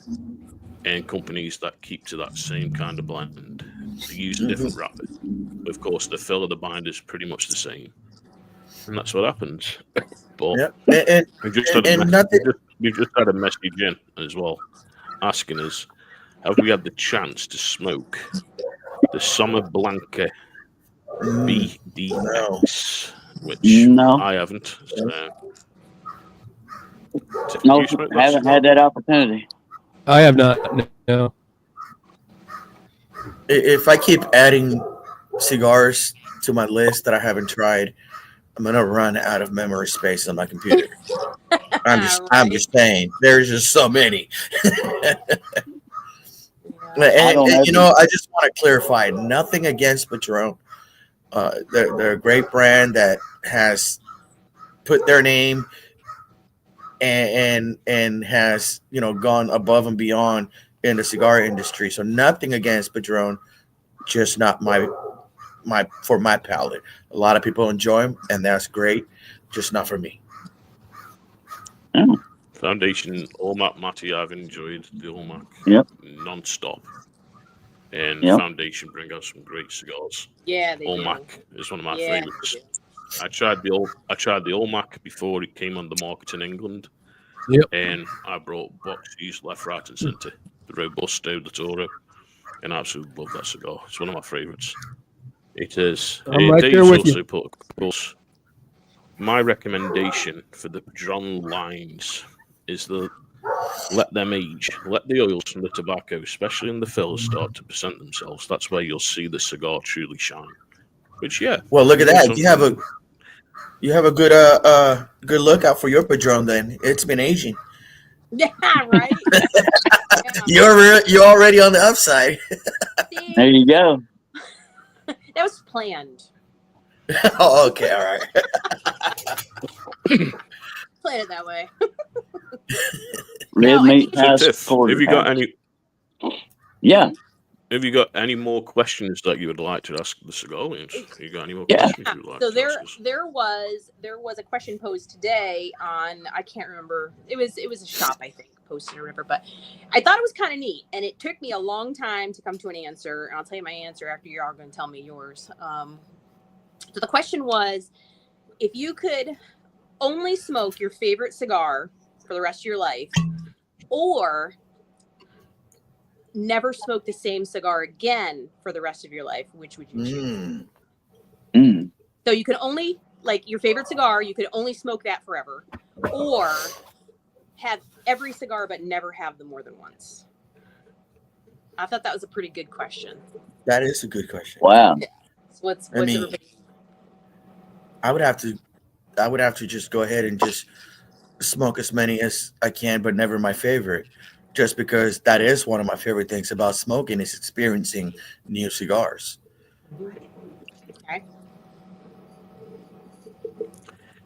Hey, Kate, just take over, man. I've got some issues with the animals. Just take over, remember. Okay. For me, if I could augment that question a little bit, if I could smoke my top 3 favorites, I'd probably go that route. But if that's not an option, man, I'd probably have to go with, because there's so many cigars, so many good cigars out there. I think I would be probably content. You know, maybe I could, you know, have to maybe take a band off one and sneak one of my favorites back in someday. Or something. But that's probably the route I would go. Yeah. You and I could be friends. That's the unique thing. I like that. Yeah. That's great. And that's the answer of the night. Yeah, Yeah. right? That's Grumpy the way. thing. I mean, What about you, Yeah. Grumpy? well, I mean, I enjoy the variety. I mean, there's a lot of cigars that, yes, I would buy a bundle or a box of 20, you know, but I'm not so much into that as I am, you know, maybe getting a 5-pack of 3 or 4 different kinds because I like the variety. You know, I don't like that be locked into one cigar.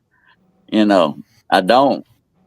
And I would have to go, you know, with keeping the variety, you know, because that's just a large part of why I do it in general anyway.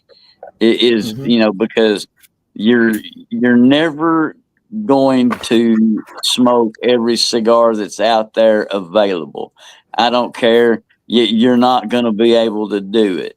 So, I might as well go out trying rather than to be locked into one cigar for life. That's just my old opinion about it. Well, I look at it in the way of food. I'm an eater. I'm an eater. And if I could have a different meal every day, a brand new meal that I've never had, I'm going to go for that. And it's the same thing with a cigar. I mean, even if you can only have the one cigar one time only, there's so many out there that every experience is going to be fantastic. Yeah. Yeah. That was my answer as well until he gave his answer of changing the bands. So I kind of He's like, wait a minute. You can do that? What? I'm like, look over there. Yeah, hey. Heck yeah. I like that. Tiff's supposed to be sending me cigars. I hope the age of 60 I still smoke. I will say that I am really bad at sending cigars. Oh, I have like 5 packages in there, and all I have to do is go down to the damn post office. It was like the worst task ever. I don't know. I've had Maddie cigars for probably 4 months or something sitting there. I don't know. I think I owe you from like 3 years ago. I owe Yancey whiskey. Like it's all here. Just come Maddie's gonna be all right. He's got cigars to smoke. He'll be all right. Maddie smokes. So Maddie on there, he smokes a ton of cigars, and he's got a lot of really good ones too that I see him. He does. Fucking on. He does. He's got a lot of good cigars. Yeah. It's I see you guys smoking these cigars. I'm like, man, I really want that one too. I'm like you. My list of cigars is ridiculously long of the ones I want. But my bank account. Yes. If I post anything and Maddie says, "Oh, you bastards, I'm jealous," then I post more. Then I post more. Yeah. So May's like, "Well, I know what you're doing. You're smoking, aren't you?" Yeah. But then he's always smoking too. So, but I don't know. Yeah, you're bad at sending cigars and bottles of Penelope bourbons. I hear you, Yancey. I hear you. Hey, look, that's all right. I got there's somebody went to Puerto Rico, and one of the main cigar companies, the biggest cigar company out there, is Don Collins. And I was like, hey, get me some Don Collins since you're in San Juan, and they did. They bought me, but it's been 2-3 months now, and I'm like, bro, you gonna send me my cigars? Yeah. No. Yeah. I'm really bad at mailing stuff. It's just like one of those. I don't know. I guess it's everybody has a flaw. That's my flaw. Shipping shit. My flaw is I don't leave the house, so you'll get it when I leave the house. Yeah, right. Yeah. They are here though. They're sitting in my humidor. They're just packaged all nicely, just waiting to go. They're just taking a nice little nap, real quick. Chilling with their homies in there. It's all good. They're not in distress. Just hope she didn't forget the humidor packs. Yeah. Yeah. Well, now you got to ask Gas that same question because he stepped out. Oh, yeah. So if you could only smoke your favorite cigar for the rest of your life, or you could never smoke the same cigar again, but you could smoke any cigar, which would you choose? I'd go with smoking anything I could try. I would, because I don't want to sit there and smoke just black and non-stop, because I'm going to soon get bored of smoking the same cigar. Yeah. I'm going to try something different. Yeah. We all got the same answer. That's the way you got. It's what you got to think. All cigars should be tried, not just one particular cigar. And I've been fighting this with a lot of friends of mine over here that are just Cuban cigar smokers, and it's like, Luke, you need to try these different cigars. And even one of our sponsors, he's a Cuban cigar smoker. He slowly changed. He's been to the Plasencia factory last week. He was smoking Plasencia. He's been to Davidoff. he's been smoking Davidoff. And it's finally good to see this. He's starting to slowly get into different cigars and trying them. He's taking recommendations from myself. Which I don't like recommending cigars. I've done it for years, and I don't. But any cigar I've recommended to Kurt, he's liked. Same as Jesse, same as different people. And that's the thing. Each all of us learning, smoking different cigars. Right. Well, I had a tough time with this I've just question got because, two. Yep. I'm go in a on, Tiff. committed relationship with that Fiat Lux, so it's kind of like, man, I'd be sad. I will wave at it from afar, I guess, blow it kisses and stuff, but I'd still have to go with. Just keep a band in your pocket. There you go. Keep extra band around handy. That's all you got to do. That's right. That's You right. catch somebody looking, slip. There you go. Because who's to say you won't find other cigars that you're like, oh, this was way better anyway. I'm glad I got to experience this, you know? There you go. Yeah. Who would have thought that the bad influence would be Kurt? Yeah, I know. Yeah, I'm sorry about that. It's always innocent looking. One. You ain't sorry. Who's the kind of person you don't want to play poker with? That's a fact. Shady You don't. every second. You don't know how true that statement is. Probably tipping that day. But my last question, Okay. kind of a goofy one. What cigar do you think Andre the Giant would smoke? Good Lord. You remember him? Oh, Hell yeah. The 990. Yeah.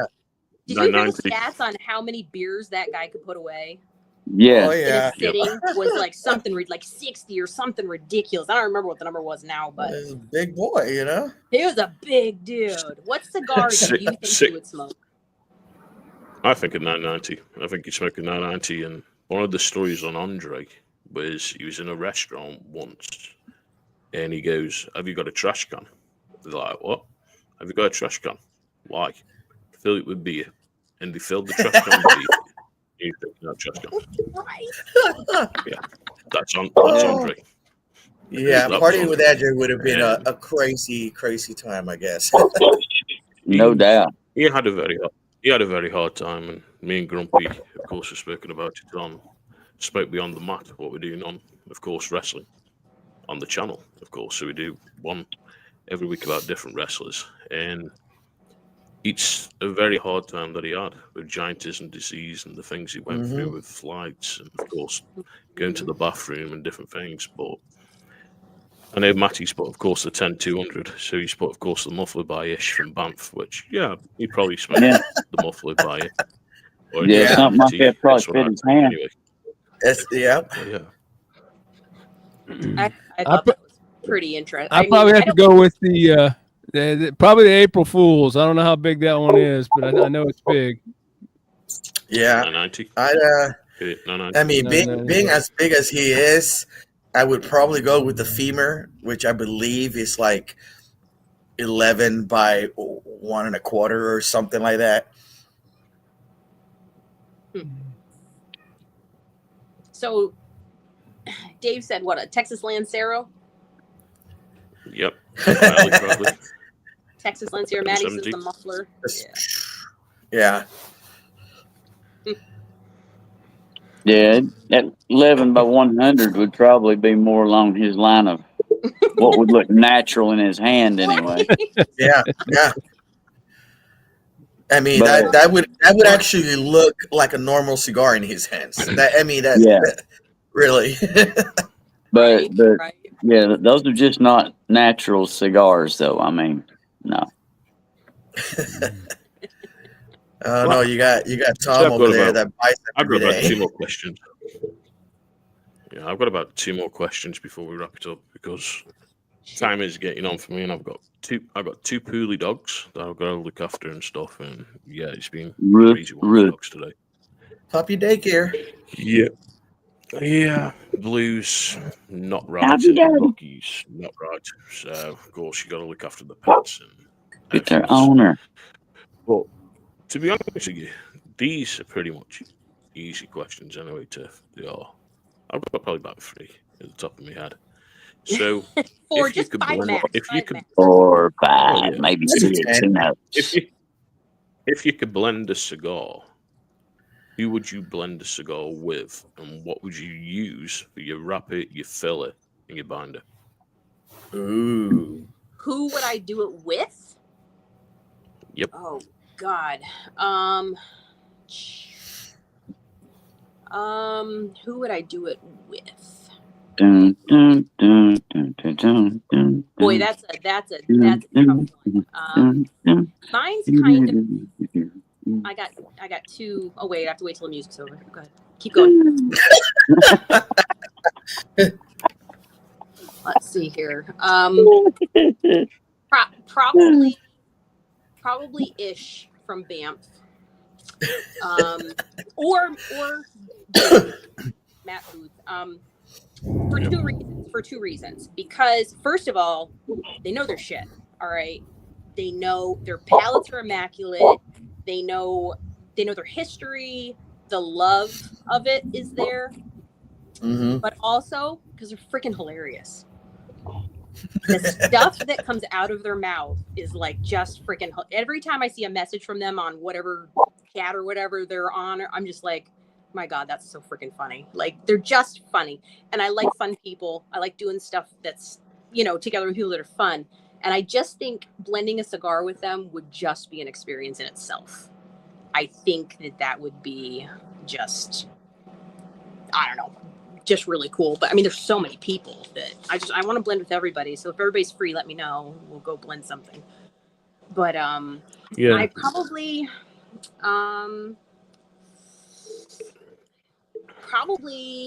Mexican San Andreas with probably a Dominican jalapa. That's probably would be my cigar if I were to blend one myself. Nice. That's probably what I would do if I were to be able to blend one. but yeah, I probably would pick one of those 2 guys to blend a cigar with. I think it'd be fun. Ish definitely knows what he's doing, and I've managed to smoke a lot of Banff cigars. I smoked his K9s, of course. I've smoked his BMF cigars. I've also smoked, of course, his Cameroonian one that he's done. And Ish is definitely a mad scientist. What he puts together, and got some really great tasting cigars, and he definitely knows what he's doing. I'll put it that way. Same as Matt Booth. Matt Booth knows what he's doing, and well done, of course, to Matt Booth with what he's got with Scandinavian Tobacco Company. And of course, he's got a new cigar that's coming out, the 15th anniversary that I've seen pop up today. Mm-hmm. He's going to be ringing out, and Matt Booth really knows what he's doing with cigars. And everyone chooses different. They do.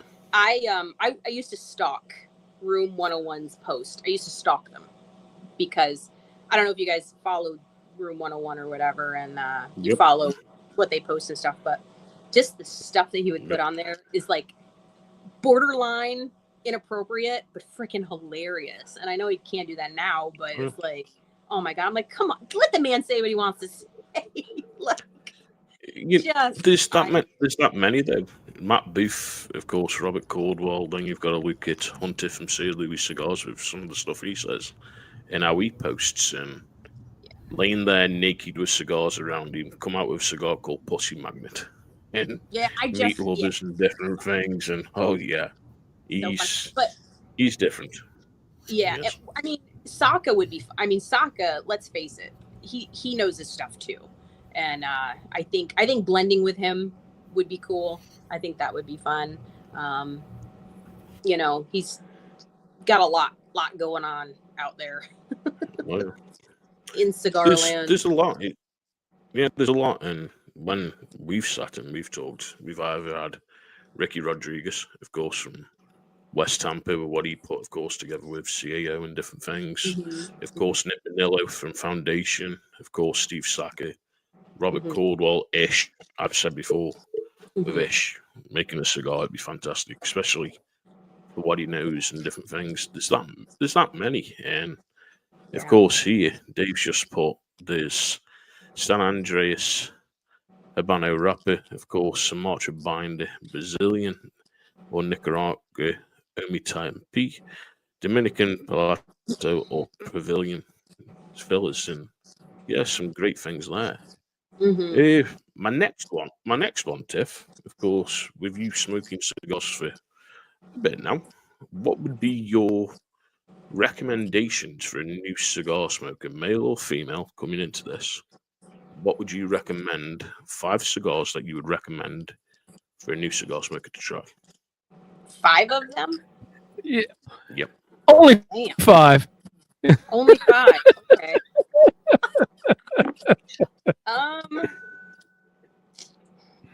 See, I mean, that's tough because, like I said, it's palate preference, and if you've never smoked a cigar, I'm not gonna say the knuckle sandwich, even though it's a freaking fantastic cigar. But somebody new to cigars, I'm not gonna say, hey, smoke this one. Or I would tell them that because that'd be really funny seeing them on their butt. But you know what I mean. I that's Rojas, probably Rojas. Anything Rojas. Anything, I would say probably one of my favorites is the Dumpster Fire by Warfighter. That's a really good cigar. It's relatively, I think it's like $5.50 a cigar, and it's, I think, one that most people would enjoy. I think that's a good one. Street Taco, I'd probably say that one. Oh yeah. Mm-hmm. Let's see here. What are some other ones that are kind of maybe more on the milder side? The problem with a lot of that though is I think people that are new to the cigar world, they're going to see the mainstream cigars mostly. That they're going to find them everywhere.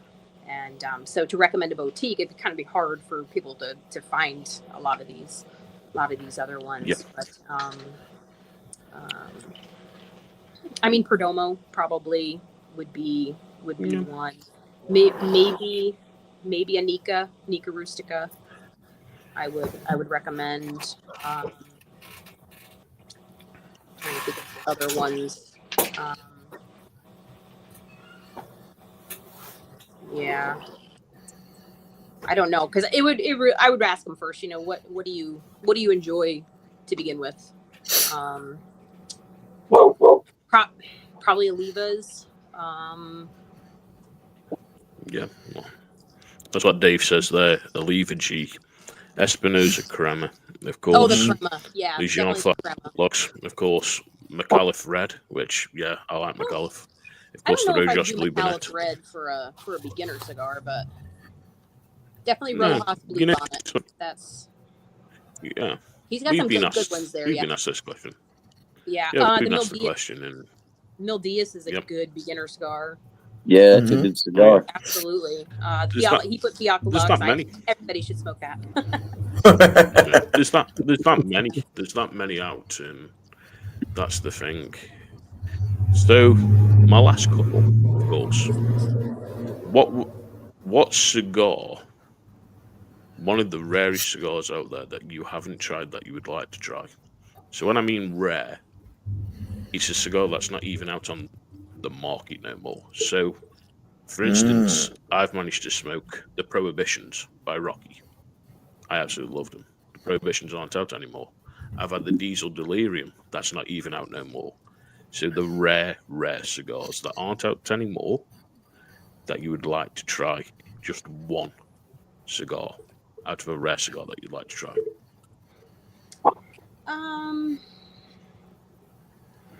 Not really rare, but I really don't have an answer for that one because I can't really think of one right now. I would have to really investigate that more than what the current knowledge I know. But an actual Cuban cigar I would like to smoke. I've never had an actual Cuban cigar. Yeah. And I've done a lot of research on them, and I've looked them up a lot. And it's hard because everybody that posts them, they're like, look at my Cuban, and everybody's like, oh, that's a fake. That's a fake. That's a fake. So how am I even supposed to know? You know right, what I mean? right. And a lot of people will go overseas. They'll go wherever they go, Dominican, wherever, and they're like, oh, you know, I brought back all these cigars. Everybody's like, that's not, you got scammed. You know, you got ripped off, whatever. So for somebody that knows what a Cuban cigar is to actually, let me purchase one or whatever, that's what I would like to try. I mean, you guys probably all have had Cubans, but I have not. Well, Tiff, Not yet. Tiff, Let's just say not yet. Yes, is coming over in September. He may coming. bring a little care package with him when he comes over in September. So right. stay tuned. Stay Just say. If you want to bring any of those other cigars you just mentioned that aren't on the market, you go right ahead. I will let you. There's But yeah, a lot that's- of I Cuban mean- cigars in England. There is Okay, a lot well, of Cubans. you And know. of course, we are Cuban capital. We're Cuban capital. We've always been Cuban capital. Same as Europe, of course. Same as Saudi Arabia. And there's a lot. And of course, you look at Switzerland, especially in Geneva, big Cuban cigar smokers. There's a load of new cigar companies that are coming out of Geneva. Mhm. And they're not bad. They're not bad. What? I've had this argument before, and all Cubans basically taste the same. They all taste the same, and it has been said. It's been said on the podcast because we had a Cuban roller that was on with us, Michelito, and he's worked on some of the big Cuban farms, and he's shown us evidence. There's no matter what cigar is rolled, it's just got a different band on it. It's the same blend out of the factory, just a different band, and that is true. It is, And I will state facts on that non-stop. Is it as different an experience as people say it is? You've got to try one and see for yourself. That's the thing. What I've always said about Cuban cigars, you've got to see what you get out of yourself. And to me, if you want hay, you want cedar, you want grass, earth, leather, light, bitter, espresso, that's what you're going to get in a Cuban. You're not going to get anything wow factor. You're going to get a bit of white pepper, maybe the odd bit of black pepper. But it's nothing going to wow you, overshock factor. Like, of course, your New World cigars from premium brands, and of course, your boutique brands. Gotcha. Now, next thing's a little bit of an head thinker for you. A little bit of an head thinker. So, 5 people, alive or dead, that you'd like to sit and smoke a cigar with. That's the question. That's the question. 5 people. I'm not going to name anybody that's on here tonight because if I leave somebody out of that list, I'm going to get crap for it. So everybody listening, David, Maddie, David, Jules, Mom. I don't want to hear it. 5 people, dead or alive. All right, let me think here. Are they people that have smoked cigars before, or just anybody? Like if they smoke, Could be anybody. Literally just anybody that you would enjoy smoking a cigar with, whether they're alive or dead, it doesn't matter. No, I just mean, do they have to be cigar smokers? No. Could be movie no. stars, music. Okay. All right. Let's see. Bill Murray. I think Murray would be fun. George Burns. You know who George Burns is? Oh yeah. Yeah, George Burns. Yep. Rodney Dangerfield. He'd be funny as hell to smoke a cigar with. Oh, Chuck Norris. Yeah, Chuck. Yep, good old Chuck Norris. I'm gonna do a group of people. The entire cast of The Expendables. All right. Okay. You guys see that movie? Yeah. Dolph. You got Dolph. You got Schwarzenegger. You got who else you got? Miss, when you think about action figures and cigars, yeah, you think action figures and cigars. That's the movie. Yeah, you got Cruz. You got Willis. You got all of them together. That's one. That's one. Yeah. Wouldn't that be a hell of a group to smoke with? Yeah, great answers there. But I just want to clear something up, because Cigar Carpenter, we've had this before on another podcast, and we've got the same stuff tonight again. I won't keep shush. Go and check out the evidence on the Cigar Loons podcast channel when we have Michelito. Go and watch it, learn something. I am from England, smoked Cuban cigars for a long time. We've got this information. Trust me, go and watch the podcast with Michelito. You might learn something on that one. I'm not saying no more. We're talking about Cubans, right? So Just needed to clear. Yeah, just, yeah. The flavor range less diverse. Just needed to clear it up because I'm sick of going over it. You know something? The evidence is there. Evidence has been there for a long time on our podcast that we did with Michelito, and the evidence is there to be seen. And go and watch it because he even states we've got a Cuban cigar smoker there, John, that originates from Cuba, and he even said they're all the same. So when you've got Cuban people that are coming from Cuba that are telling you they're all the same, you've got a Cuban roller working on the fields that are telling you all the same. Who would you rather believe? You're going to go and believe them, and that's the thing. Mm-hmm. And we know, like I say, I know, and I know, of course, with people that buy Cubans, of course, the main importers who buy the Cubans, they don't smoke them over here. They'd rather smoke a New World cigar because it tastes the same. And I've smoked some of the rarest Cubans going. I've smoked 80-year-old Cubans. I smoked a couple of 70-year-old Cubans. I'm very lucky to what I get over here in the UK. You know, I know.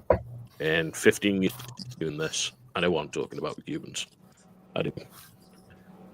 Well, we hope you've enjoyed yourself tonight, Tiffany. And thank you, of course, for coming and joining us tonight. And thank you to everyone in the comments, of course. From the likes of Matty to Sober, of course, to Jules and everyone. And to, of course, the Cigar Clowns that have joined us. And yeah, we hope you really enjoyed it and spending this time with us. And thank you for asking us questions because it's nice to be asked some questions. Absolutely. And thanks for being good sports and sticking this out with me. Dave, I'll have you back on soon. Yeah, Dave. I promise.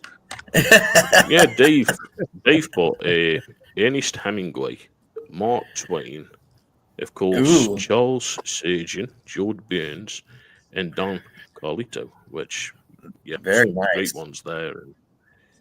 Love that Mark Twain. And he's also agreed with me. I agree with you 100%, guys, and you can discuss this reason why as well. Thank you very much, Dave. Thank you. But yeah, this was good. Thanks, guys, so much for hanging out with me, and I got to smoke that Valor cigar that I smoked was a new one for me, so that was really nice. Cool. I'm kind of sad that it's gone, so I'm gonna have to. So, Tiff, that was a new one, right? Huh? Oh, sorry. I was just saying that was a new one. What was your consistency on it? It was good. I enjoyed it all the way to the end. I didn't bring my nubber out here, which was kind of silly of me, but I don't have. I mean, there's just a tiny little guy left. Oh, yeah. But I love cigars that you get all the way to the end and you're like, how can I get that last little bit out of this cigar, And so I think that'd be Grumpy's one that he'd like to smoke a cigar with is Jesus. It would. I think that'd be Grumpy's. It would. But my last thing, Tiff, to ask you, would you come back? Would you come back and join the Cigar Loons? Absolutely, I would. Absolutely. I'll come up with a new round of questions that'll be a little bit more. All right. Okay. Yeah, I mean, you did go pretty easy on us. Put you all on the spot. Well, I didn't want you walking away sad with your head hung and all that. Rethinking your life plans and everything. So. But yeah, well, I of course, if anybody, anytime, absolutely. And if anybody, of course, is not following Tiff, as you can see down the bottom, go and follow Tiff at the Cigar Girl 84 on Instagram. Absolutely. So that's CIGARGAL 84 on Instagram. Go and follow her. She's also on TikTok, as you can follow her as well. So go on TikTok and you'll find her under the same name. And from me, thank you very much for tonight, Tiff, for coming on and joining us. Yeah. And of course, as we all say at the end of the show, from me, it's stay smoky, Kurt. I just want to say real quick, I really appreciate everybody that joined us tonight. Each week, there's more and more people. It adds to the show. We love your comments, your opinions, your questions. So we just really enjoy it. And tonight was a blast. Tiff, I can't thank you enough. And until next time, smoke them if you got them. We'll see y'all next week. See ya. Jesse. Yeah, absolutely. It's been a really, really great episode. Loved having you here. It's been a fantastic conversation. And everybody out there watching, thank you for coming in. Stay tuned for next week. And like always, keep them lit. Grumpy, of course. Boy.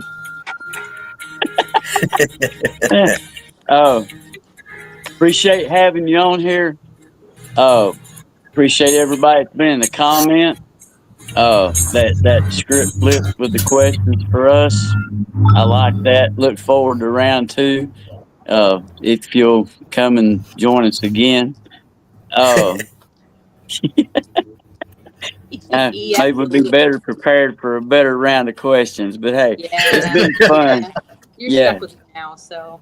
Hey, what can I you don't know what say? you've done. You'll figure it out. Well. But it has been fun. I love you, and Jesus loves you too. But if he's not driving the bus, pull over, get out of the seat, let him take the wheel. He drives better than we do. Catch me on the next one. Later. Hey, one more thing, and Tiff, maybe next time you can. Maybe next time you can bring a jacked up song lyric with you. Bring a what? I mean, a jacked up song lyric. You don't know what you asked. Absolutely, and I'll wear my hat next time. I didn't wear my hat this time. All right, Ooh. there you go. Of course, we will be live next week, same time at 7 p.m. Eastern, 6 p.m. Central, 4 p.m. Pacific, and of course, for anyone in England, we'll be live at midnight. And from us, we'll catch you next week. Stay safe, stay smoky. Cigar Loons podcast. We are the invaders of the cigar world. Cigar Kurt, the front porch cowboy. It's a ginger grizzly bear with a super palate. Cigar Loons, invaders of the cigar world. Grumpy preacher, the conspiracy theory expert. Cigar Loons podcast, come and join us. Vitola and proof expert on all things spirits. Tobacco G Stitch, director of special operations. Cigar Loons podcast. We are the invaders of the cigar world. Cigar Kurt, the front porch cowboy. Is the ginger grizzly bear with the super palate. Cigar Loons, invaders of the cigar world.